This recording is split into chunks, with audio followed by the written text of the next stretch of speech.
ഇന്നൊരു സിമ്പിൾ ലോജിക്കുള്ള റീഡില് തന്നെയാണ്. നമ്മുടെ നാട്ടിലുള്ള ഒരാൾ എല്ലാ ദിവസവും എക്സസൈസ് ഒക്കെ ചെയ്യുന്ന, രാവിലെ ഓടാനൊക്കെ പോകുന്ന, അത് കഴിഞ്ഞ് ജിമ്മിൽ പോകുന്ന ഒരാൾ. പുള്ളി ഒരു ദിവസം രാവിലെ ഓട്ടോ ഒക്കെ കഴിഞ്ഞ് നേരെ ജിമ്മിലേക്ക് പോയി എക്സസൈസ് ഒക്കെ ചെയ്ത് മസിലൊക്കെ പെരുക്കി ഇങ്ങനെ റോഡിൽ നടന്നു വരുന്ന സമയത്ത് പെട്ടെന്ന് പുള്ളിക്ക് എന്തോ ഒരു മണം അടിച്ചിട്ട് ഒരു അസ്വസ്ഥത തോന്നി, ബോധം കെട്ട് തറയിൽ വീണു. പിന്നെ പുള്ളി കണ്ണും തുറക്കുമ്പോൾ കാണുന്നത് പുള്ളി ഒരു വലിയ മുറിക്കകത്ത് അടച്ചിട്ടിരിക്കുന്നതാണ്. ആ മുറിയിൽ ആകപ്പാടെ ഒരു വാതിലേ ഉള്ളൂ അകത്തേക്കും പുറത്തേക്കും പോകാനായിട്ട്. അതിനടുത്തൊരു മേശയുണ്ട്. മേശയുടെ പുറത്ത് ഒരു ലാപ്ടോപ്പ് തുറന്നു വെച്ചിട്ടുണ്ട്. അതില് സ്ക്രീൻ ഇങ്ങനെ ഓണായി കിടക്കുന്ന കണ്ടു.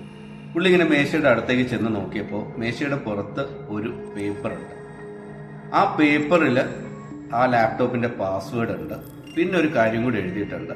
ഈ ലാപ്ടോപ്പിന്റെ സ്ക്രീനിൽ ഒരു ചോദ്യം വരും, ഒരു കടങ്കഥ വരും.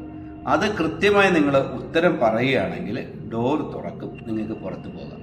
ഇല്ലെങ്കിൽ ആ ഉത്തരം ശരിയാകുന്നത് വരെ നിങ്ങൾക്ക് പുറത്തു പോകാൻ പറ്റില്ല എന്നാണ് പേപ്പറിൽ എഴുതിയിരുന്നത്.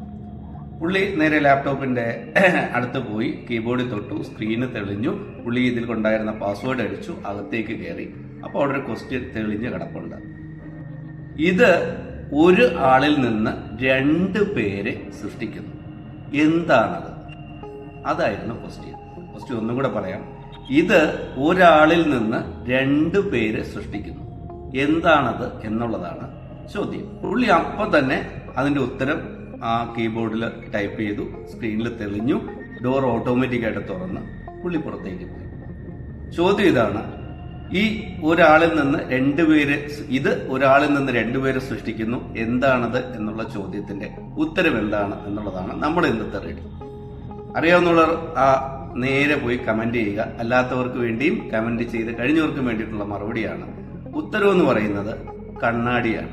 നമ്മൾ നേരെ മുന്നിൽ ചെന്ന് നിന്നു കൊടുത്താൽ നമ്മളെപ്പോലെ ഒരാളെ അതിനകത്ത് സൃഷ്ടിച്ചു വെച്ച് തരും. അപ്പൊ നമ്മൾ 2 പേരായില്ലേ? ഉത്തരം കണ്ണാടി.